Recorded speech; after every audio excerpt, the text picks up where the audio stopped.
नमस्कार बच्चों, इस वीडियो में क्लास 10th मैथ प्रश्नावली 5.2 समांतर श्रेणी के प्रश्न 18 को सॉल्व करेंगे। इसके पहले का वीडियो बना दिए हैं, नहीं देखे तो प्लेलिस्ट में डाल दी है, वहां जाकर वीडियो को देख ले बच्चों। देखिए प्रश्न 18 क्या कर रहा है।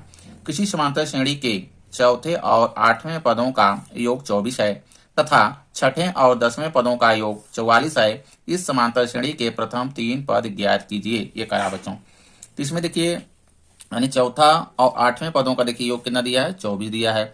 छठे, ठीक ना, तथा छठे और 10वें पदों का योग दे दिया है 44।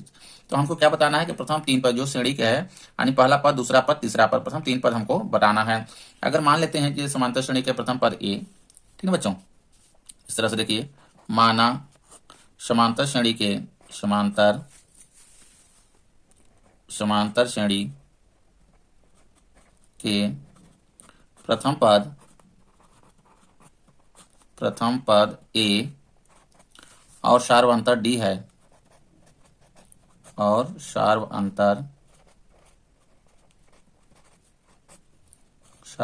डी है, ठीक है बच्चों। तो इसमें देखिए चौथा पद निकालते हैं पहले। देखिए चौथा पद यानी A4, ठीक है बच्चों, ये हो जाएगा। देखिए समांतर श्रेणी में क्या, जैसे चौथा पद हमको निकालना है तो समांतर श्रेणी में देखिए ये होता है। जैसे पहले पद के लिए देखिए ए हो गया, दूसरे पद के लिए A+D होता है, तीसरा पद के लिए A+2D होगा बच्चों। इस तरह से देखिए श्रेणी चलती है। तो यहाँ पर देखिए जब जो भी पद पूछे तो डी में क्या करना है, एक का कम का गुणा करना है बच्चों, ठीक है ना। तो आ जाएगा, जैसे चौथा पद देखिए पूछ रहा है तो यहाँ पे हो जाएगा ए धन, चौथा पूछ रहा है तो 4 से 1 कम 3D, ये होगा चौथा पद, ठीक है बच्चों। हमेशा क्या करना है, डी में एक का कम का गुणा कर देंगे तो मेरा काम बन जाएगा। यानी देखिए चौथा पद पूछ रहा है तो A+3D, ये हो जाएगा, यानी एक का कम का कर लेंगे, ये चौथा हो गया। अब देखिए हमको निकालना है क्या, 8वां पद निकालना है, ठीक है। तो 8वां पद देखिए, 8वां पद यानी A8 इक्वल टू हो जाएगा A+, ध्यान दीजिएगा 8वां है, लेकिन एक का कम करेंगे तो 7 हो जाएगा, यानी डी के साथ कितना कर देंगे, 7D हो जाएगा, ठीक है। हमेशा देखिए ये होता है। आप देखिए इसमें कह रहा है कि चौथा और 8वें पदों का योग कितना है, 24, यानी दोनों जो श्रेणी है, जो पद है, इसका योग दिया है कितना, 24, ठीक है। तो हो जाएगा देखिए यहाँ पे दोनों पदों का योग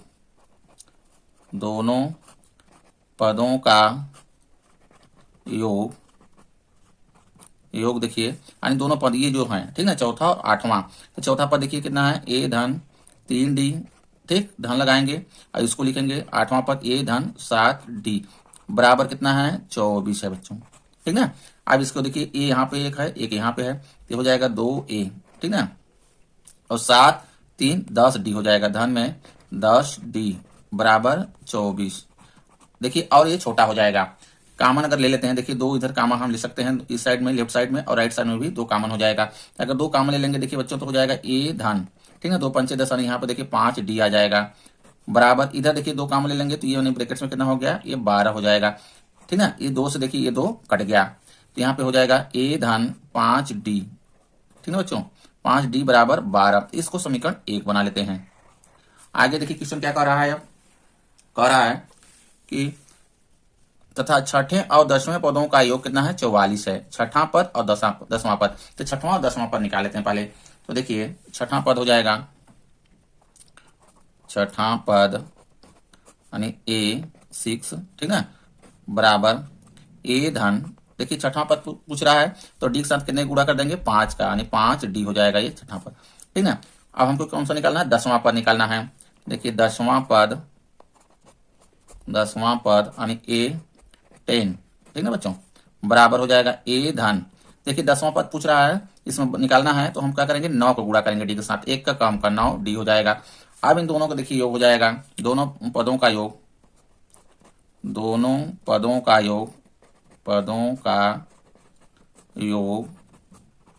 ठीक है बच्चों, ये है देखिए, ठीक है, यानी छठवां और 10वां पद का योग हो जाएगा A धन 5D, धान लगाएंगे A धन 9D बराबर कितना दिया है, 44। देखिए यहाँ पे दोनों पदों का योग कितना है, 44 है, ठीक है बच्चों। तो ये हो जाएगा यहाँ पे 44, यहाँ पे देखिए हो जाएगा एक यहाँ है, एक यहाँ है, तो 2A हो गया ये, ठीक है ना, ध्यान लगाएंगे। अब देखिए 9 और 5, ये हो जाएगा यहाँ पे 9 5 14D बराबर 44, ठीक है बच्चों।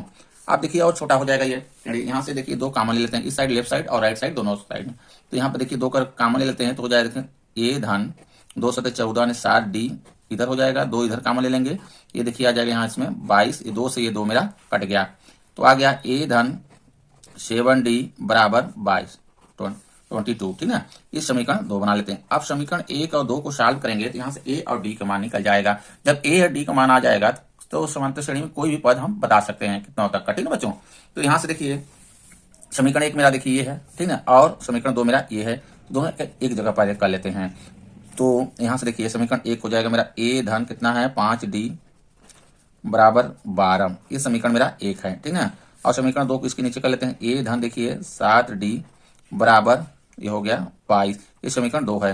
तो देखिए 2 चर वाले रैखिक समीकरण जैसे जिस तरह से सॉल्व करते हैं बच्चों, ठीक उसी प्रकार से इसको भी सॉल्व करना है, क्योंकि 2 चर है देखिए इसमें, ठीक है। तो किसी एक को देखिए बराबर बनाना होता है, तो इसमें क्या है कि देखिए ए मेरा ये दोनों क्या है बराबर बना हुआ है, तो कुछ नहीं करना है, क्या करना है समीकरण 1 में समीकरण 2 को घटा देना है, ठीक है बच्चों। तो घटा देंगे क्योंकि सेम साइन है, तो घटाने से क्या करेगा एक मेरा कट जाएगा, तो यहाँ पे लिख देंगे घटाने पे चिन्ह क्या करेगा नीचे का ये बदल जाएगा, यहाँ पे धन है तो ऋण हो जाएगा, ये धन है देखिए ऋण हो जाएगा, ये भी ऋण हो जाएगा, यहाँ पे देखिए कट गया, ठीक है। यहाँ देखिए ऋण क्या है बड़ा है मेरा, तो 7 में से 5 को घटा देंगे तो 2 आ जाएगा, ठीक है, और लेकिन ऋण में आएगा ऋण 2 डी हो जाएगा बराबर। अब यहाँ पे देखिए घटाएंगे तो ऋण में आएगा, ठीक है बच्चों, तो 0 और 1 10 आ जाएगा। ये देखिए इधर भी क्या हो गया ऋण में है, इधर में ऋण में है, तो ऋण से अगर गुणा कर देंगे दोनों पक्षों में तो ये धन हो जाते हैं, यानी ये क्या हुआ कट गया, डी बराबर निकाल देंगे तो 10 बटे देखिए 2 आएगा, यानी 2 पंचे 10, डी का मान कितना आ गया, डी का मान आ गया 5, ठीक है बच्चों, ये मेरा डी का मान आ गया। अब डी का मान किसी भी समीकरण में रख देंगे तो ए का मान आ जाएगा, डी का मान समीकरण 1 में रखने पर रख देते हैं। समीकरण 1 देखिए पहले उतार लेते हैं, ए धन 5 डी है मेरा, ए धन 5 डी बराबर कितना है 12 है। अब डी का स्थान पे क्या रखेंगे 5 रख देंगे, तो यहाँ पे देखिए ए धन 5 गुड़े इसके बीच में गुणा चिन्ह होता है, ठीक है बच्चों, तो गुणा करेंगे गुड़े 5 बराबर 12। अब देखिए ए बराबर हो जाएगा ए धन, ठीक ना 5 25 बराबर 12। अब यहाँ से देखिए ए बराबर निकालेंगे तो 25 आ जाएगा इस साइड, ठीक ना, तो यहाँ पे तो 1 अगर निकालते हैं तो ए बराबर हो जाएगा ए बराबर 12 ऋण में 25 आ जाएगा, ठीक। अब यहाँ देखिए ए बराबर आएगा माइनस में आएगा, ठीक ना। अब 25 में से 12 को घटा देंगे, 25 में देखिए 12 को घटा देंगे तो 3 और 1 13 आ जाएगा, ये देखिए ए का मान हो गया, ठीक ना, ये माइनस में है। अब हमसे देखिए क्या पूछ रहा है कि इसमें प्रथम 3 पद पूछ रहा है, ठीक ना, तो पहला पद देखिए ये हो गया, दूसरा पद देखिए हो जाएगा, क्योंकि दूसरा पद निकाल लेते हैं, दूसरा पद बराबर कितना होगा बच्चों ए प्लस डी, ये दूसरा होता है पद, ठीक ना, ए प्लस डी दूसरा पद होगा, तो यहां से हो जाएगा ए का मान रख देंगे देखिए ऋण में 13 रख लेंगे, और डी का मान देखिए धन लगाएंगे, डी का मान कितना है 5 आया है बच्चों, देखिए यहाँ पर डी का मान अभी निकाले हैं, ये डी का मान है, ठीक ना 5 यहाँ पे, तो यहाँ पे रख देंगे 5, ठीक। तो देखिए अब यहाँ पे ऋण में देखिए घटा देंगे, तो 13 में से देखिए 5 क्या कर देंगे घटा देते हैं, और ऋण के चिन्ह लगा देंगे तो 8 हो जाएगा, देखिए आ गया ये दूसरा पद, ठीक। अब तीसरा पद देखिए, तीसरा पद निकाल लेते हैं, तीसरा पद बराबर ए धन 2d ये होगा, ए का स्थान पर रख देंगे ए का मान देखिए ऋण में 13 रख देंगे, धन लगाएंगे 2 करेंगे, डी का मान कितना है 5 है, इसको देखिए सॉल्व करेंगे तो तीसरा निकल आएगा, ऋण में 13 धन 5 दूना 10, ठीक है बच्चों। आप देखिए ऋण में यहाँ पे 3 आ जाएगा। इस प्रकार देखिए पद मेरा बन जाएगा प्रथम 3 पद, लिख देते हैं प्रथम 3 पद कौन कौन हो गया, देखिए पहला पद मेरा ये हो जाएगा 13 ऋण में 13, ठीक ना -13, दूसरा हो गया देखिए ऋण में 18 हो गया, तीसरा हो गया ऋण में 3 हो गया, ये 3 देखिए 3 तक पद तक हमको बताना था, इस तरह से देखिए ये हो जाएगा। वीडियो अच्छा लगा हो लाइक करें एंड चैनल को सब्सक्राइब कर लें, धन्यवाद।